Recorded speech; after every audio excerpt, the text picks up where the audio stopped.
In 1420, in an effort to consolidate his control over the throne, the emperor of the Ming Dynasty moved China's capital to a site in the north now known as Beijing. There, he built a vast complex of palaces and administrative buildings now covering 178 acres. Because access was restricted to members of the imperial family and those serving or having business with them, it came to be known as the Forbidden City.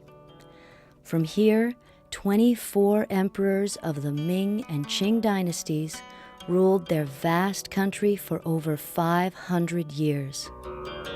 The emperor's new palace took 1 million workers almost 20 years to construct. Everything from the location of the main buildings on the north-south axis, the colors of roofs and walls, to the number of bosses on doors carries symbolic meaning. The precise design of the palace reflected the order that the emperor was meant to bestow on his empire. A visitor to the Forbidden City would have passed through several gates before reaching the Meridian Gate, the main entrance to the palace.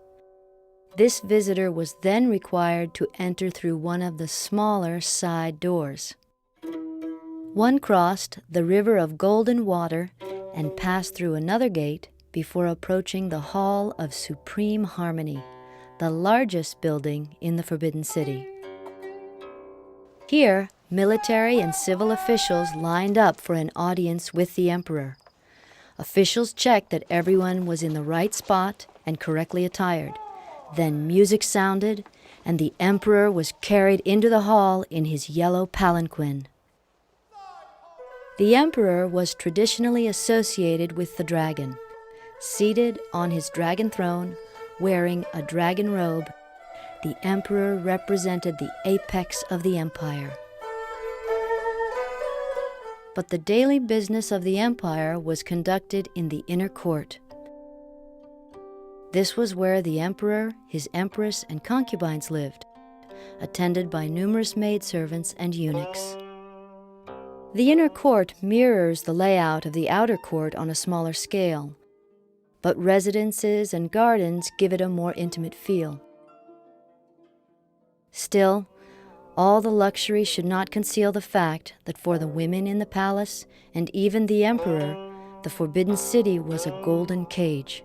The inhabitants rarely got to leave once they entered. Throughout the Forbidden City, all possible precautions were taken to guard against the greatest danger for its buildings: fire.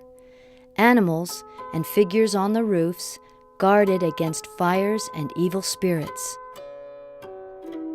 But all the auspicious symbols and elaborate rituals could not prevent the end of China's empire in 1911. For it was then that 6-year-old Pu Yi abdicated the throne.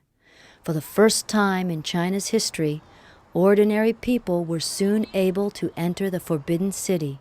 The once inaccessible palace is now a museum and a monument to China's glorious past.